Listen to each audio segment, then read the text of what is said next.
Grabe. 2023? Uy, grabe. Sino yan? I-release Grabe, 2023. Yan.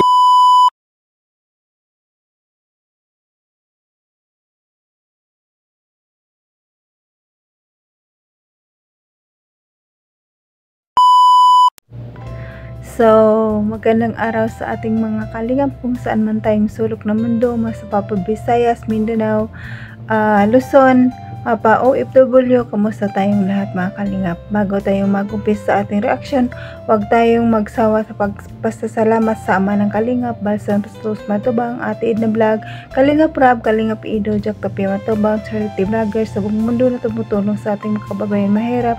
Nandiyan din po ang keyboards, reactors at mga kasama naming reactor sa KCC. Supportaran din natin mga kalingap. At ako pala si Jasmine05 channel.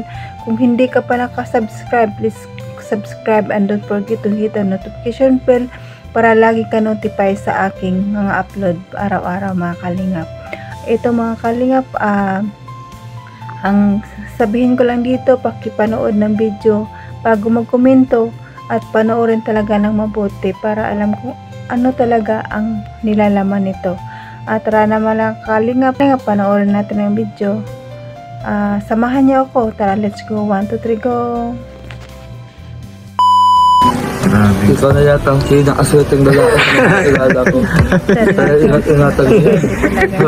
Huwag kang makuha ng iba. Wala na, ano na yan, nakabakod na. Oo, nakabakod ako. Nakura na. Kaya nga may promise din. Ngayon ka nakakalad ko yan? Ha? Ngayon ka nakakalad yan? Ngayon ko lang yan nalaman kasi wala pa naman ako yung mga panahon na yan, 2024. Wala pa na, nasa hospital pa ako niyan. 2023? Ay, Grabe. 2023? Uy, grabe. Sino yan? i-release na. Grabe, 2023. Yan yung unang kita yata namin ni Beyonce. Yata yun, o pangalawang beses. Sa bahay na nila yan? O dyan sa Unang tinirahan vlog. nila? Pa ako na nahindok. Kalabtin pa po niya si Lolo. Sa ba totoo yun? Wala pa ako nun ay. Kung pagkakataon Wala si yun? Lolo sana Muntik lang pala, muntik lang. pero walang Salawahan talaga si Lolo. i-release na. Grabe. 2023. Grabe naman yan. Tagal na, no? Ang tagal na. Bakit nandun pa yan sa'yo? Hindi ko din i-delete yan guys kasi mahalagang ano yun eh, alaala yan. Gandang alaala. Makita, pag nakita ka na Beyonce, makita niyo yung dating siya. Yun talaga, innocent talaga siya dito. Pagka nakita mo, mangiti lang yan dyan eh. Hindi siya nagsasalita, hindi siya nabukas ng bibig. Ngiti-ngiti Ito lang ngayon, parang makikita natin ngayon. Hindi ka namigiti. Ganyan pa din siya naman siya hanggang ngayon. Pero iba yung pagka, ano nga yan. Iba na si Bianchi Hindi siya ngayon. mangiti dyan, kahit anong gawin mo. Parang hindi na siya kulit tumaba, ano? Sakto lang baga. Hindi, yung dati lang. Sakto nga lang. Din. Ano, bandera girl. Si Beyonce, Grabe. grabe. Nakakatuwa si Beyonce, guys. Unang punta namin sa kanila yata ito eh. Siyempre, iba na talaga ngayon. October 19. 2 taon na siya. Madalawang taon na siya dito. Nakalingap isang buwan na lang. Dalaga na eh. Ay, oo nga pala. Celebration pa na 2 taon niya, ano, ng October. Yan tayo pinaka-date, 19. Hindi ko alam. Sa kami kay Rab, parang mas... Or 17 ata. Hindi ko alam nga, mga October basta yun. Mga unang vlog sa kanya. Basta kasabay niya si Carla yun, ano? Hindi, mas una si Carla. Ay, una si Carla. Sa lahati. Grabe. Sa picture niya rin. Kasi, nireveal natin yung mga pictures. Eh. Siyempre, dapat surprise Una pa yan. Surprise dapat yun sa mga ano. Ganito po namin ginawa yung mga Unang project. picture pa yan. Uy, yung washing machine! Yan yung nagluto sila ng Yung manok. washing machine. Ay, grabe. Ba't di ni Rabay? Nakakatuwa. Ay, ba't di ba ni Rabay? Tinolang manok. Ay, grabe. Yung... So, ito na Grabe, 20 po. Grabe. Masalong-salong ka, yung upuan na yun, ha? Grabe, memorable yung upuan na yun. Oo, ano. Ayan mga kalingap, napanood naman ninyo, nakakatuwa no, ang mga nakaraang video, masarap panonoorin kasi nandyan talaga nagsisimula si Beyonce, grabe pang hiya niya, himahiyain pa siya noon, nakakatuwa. Doon nag-umpisa yung ano, nung nagluluto sila ng tinunang manok, doon nag-umpisa na parang konti-unti na siya nagsasalita no, na pero sobrang hiya pa talaga yung pinupunasan yung mukha ni Papa Eds noon.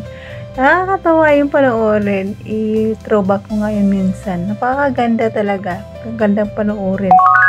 Saga at Diba rin ngayon ang ano ni Papa Eds, tuwa na siya kay Beyonce. Pero dati, parang ayaw niya papag-usapan, diba? Pero ngayon, naku, kahit na oras-oras yung pag-uusapan, ang ganda ng ngiti ni Papa Eds. Iba talaga ang inlaba na ngayon, no? Iba talagang nagagawa ng pag-ibig, no? Ay, nako. Pero masaya tayo sa EDSA, patuloy pa nating subaybayan at marami pa tayong masubaybayan sa kanila at marami pa tayong gustong malaman sa kanila at talaga ay nako lang, nakaka-inlove ang EDSA, no? Kaya mga kalingap, magantabay lang tayo sa lahat ng mga video ni Kalingap Rab, sa mga vlog ni Kalingap Rab, at abangan natin ang EDSA. Sana may EDSA na naman, kaya kahit kabi-birthday lang ni Pensi, pero nakakamiss ulit ang EDSA. Kaya ayan, hanggang dito na lang ang ating video. Kung hindi ka pa nakasubscribe sa aking channel, please subscribe and please click notification bell para updated ka sa aking mga video na ina-upload, mga kalingap. At supportaran natin uli ang ating ama ng Kalingap, Bal Santos Matubang, Ate Edna Vlog, Kalingap Rab, at sa lahat ng mga Kalingap partner. Supportaran natin mga kalingap. At pasalamat ako sa lahat ng mga nanonood sa akin. Appreciate ko po lahat na panonood sa atin. At kung saan man tayo ngayon, mag-ingat tayo palagi, mga kalingap. Hanggang dito na lang. God bless you always. I love you all. Bye-bye!